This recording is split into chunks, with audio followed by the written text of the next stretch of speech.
Hi, David Oda here, the Dallas SEO Geek, and this video is about why is there so much misinformation out there about SEO. It's hard for people to understand.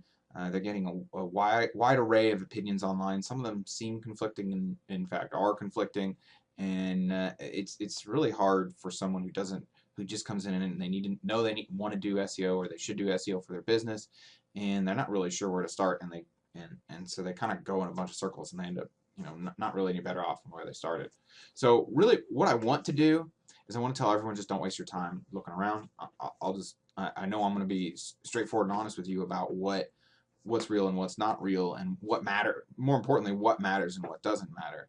But at the same time, I don't know everything, and I know that there are good sources of information out there. They're really hard to find, and you could spend weeks doing research and not come across a single one.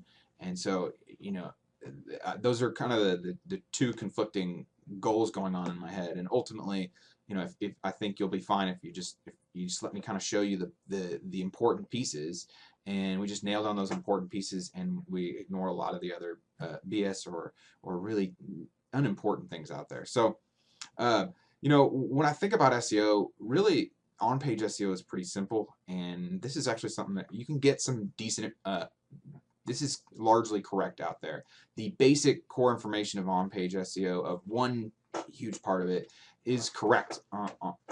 Just if you go out and look at like basic on-page SEO or SEO 101, usually it's how to do SEO for a single page. Well, I mean, the internet's much more complicated than a single page, so it doesn't give you everything, but it gives you a couple of ideas. Now, a lot of times the problem with that is that there's a ton of really unimportant stuff that they talk about.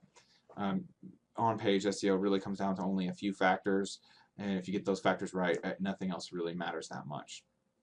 On the flip side, off-page SEO, especially really good off-page SEO, is really complicated.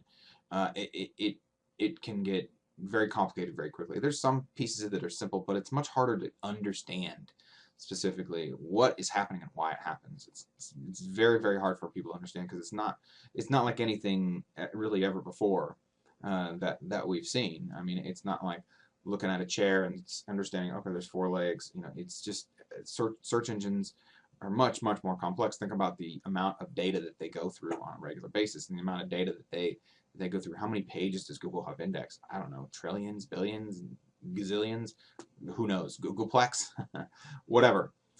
Okay, so the other part of this that I just don't hear enough people talking about, but there's a whole lot of regurgitation of half-truths. Sometimes I want to call them 1/100th truth, because they're sort of true, but it's like this much of this that they give you.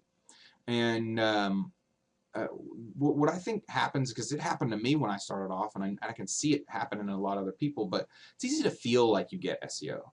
Just like when the Greeks or Romans or whatever, when they decided what are the elements, fire, water, earth, air, whatever, that made sense and it feels right, and it fits with what they thought, but it's completely wrong. It's not even anywhere close to reality. And this is very common with SEO. It feels like it's right. Someone goes on, they spend a couple weeks researching, and then maybe they've been hired to blog for SEO, which is not uncommon. It's a big SEO site hires them to blog, and they have no experience, and they think they get it. They feel like they get it, and so they talk about it like they get it. Right? And this is directly correlated to ignorant bloggers. There's also what I would call experienced SEO professionals. There is someone I met a long time ago who'd been doing SEO for 5 years, but he was just using kind of the same really simple. He hadn't evolved, and he had tested any new ideas in years and years, and it's just sort of like the really basic stuff that you can learn in a day or two doing research. And yet he was experienced. He'd been doing it for 5 years, and he just kind of repeated the same thing over and over again. If I run in circles, that doesn't get me anywhere. Right? And that's kind of what a lot of people do. And then there's what I would call infinite minutia. Okay, so there are so many things out there that you don't need to know, or that are so minor in SEO that it's just not even worth considering it. You got better things to do. There's more important things to do. It's an economic decision, in that there's always something better that can be done. And this is common. You see a lot of this in those automated grade reportings. If you go to something that grades your site, gives you a score of 0 to 100, I guarantee you 90% of what's on there is like you could go to sites of mine that rank really well, and they're going to rank me really poorly. And it's like I don't care, because the vast majority of what they show in there just isn't really important. Yeah, technically it helps, but you know that's like saying, oh, you can make a lot of money by going around the streets and looking for loose change. You're going to find loose change and you can make money that way, but surely there's a better way for you to make money, right? I like this little quote. Half-truths are, in a lot of ways, more destructive than just outright lies, because they tend to stay around a lot more, and this is, you know, why they get regurgitated. It seems true, and in some ways it is true, but it's not the whole truth, and this is why there's a lot of misunderstanding about SEO. Okay, so the best SEO I've found, the best SEO information is private. Someone's not gonna take something that made them $100,000, and they're not gonna just put it up on a blog post for free for everyone to see. That it's just not gonna happen. You know, maybe it could be the final piece in the puzzle. Someone puts up a blog post that's a different understanding. Not that all blog posts are bad. The other part of this is that it actually requires work to understand, and this doesn't mean necessarily requires work to do. Well, SEO does require work. If you do it really well, you know, you can really get a lot of bang for your buck. But the point is, in order to get to the point to where you understand what to do really well, it requires a lot of work and testing. Okay, and let's get to this information product. There's one information product that I pay for, just one out of many, that costs $7,000 a year. So this is not something that a lot of people get, and it's very, very high end, very, very no holds barred information from really, really, really good people in the industry, right? And here's the other thing: too few people are willing to constantly test and try out and create new ideas, and just to constantly be doing that. I had one guy I was trying to help in my industry, and he couldn't figure out why he wasn't getting results. And I know I was, after asking him lots and lots of questions, I finally was like, well, what kind of testing are you doing? And he's like, oh, I tried testing and it didn't really work for me, so I don't do it anymore. I was kind of, at that point I was just like, wow, I don't really know if I can help you, just because that's such a big, huge mind block, and I didn't think I was going to be able to convince him otherwise. If you tried testing and it didn't work, then you clearly didn't do it right, and there's a part of your process that's wrong. And before you go and sell this to other people, which he had done and not gotten results, you should try to work this out a little bit, at least get some sort of results, at least get something, some actual example of where you did this and this result happened. Because there's so many little things. There's hundreds or thousands of little decisions that happen in each SEO project, and going through that yourself, or at least experiencing or going through it with someone else, is invaluable.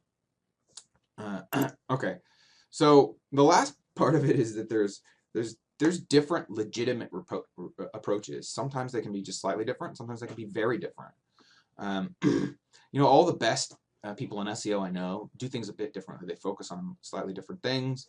Not that any one of them is wrong, and not that you couldn't even combine their techniques, but all the best have their own little unique ways of doing it. And so sometimes what that means is that what you do here normally would be fine, but under this other approach, it doesn't fit. And so it might not be wrong, it just needs to be changed. And so there's different approaches. Now, this is not true for most of the people who aren't very experienced and aren't very good. There's not really a whole lot of uniqueness. It's the same stuff that you can go on and find out there for, you know, in a day or two with free information, and that's why they don't really get that great of results.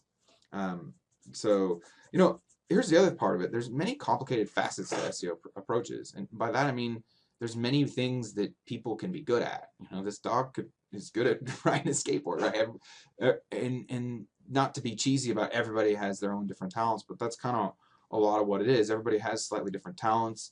The three best people in the world that I know, they're all slightly different. They all do different things slightly, but you know, you put them together and they don't disagree. They just go, oh, okay, that's, you know, they learn from each other, but at the same time they still approach it a little bit differently, and they all get really good results. Okay, and part of it is who they are and how they understand it and what they know how to work with, and what approaches have worked for them in the past. And so you'd be surprised sometimes at how completely different these approaches can be and still be good. So that's another part of it, and understand understandably, SEO is very confusing, and if you're confused and you just started out, that's actually a good thing. If you just start out doing research and you think you get it, that's probably, you need to be more confused. So if you have any specific questions, feel free to give me a call or shoot me an email. I'll be happy to answer them. I appreciate your time. Have a great day. Bye.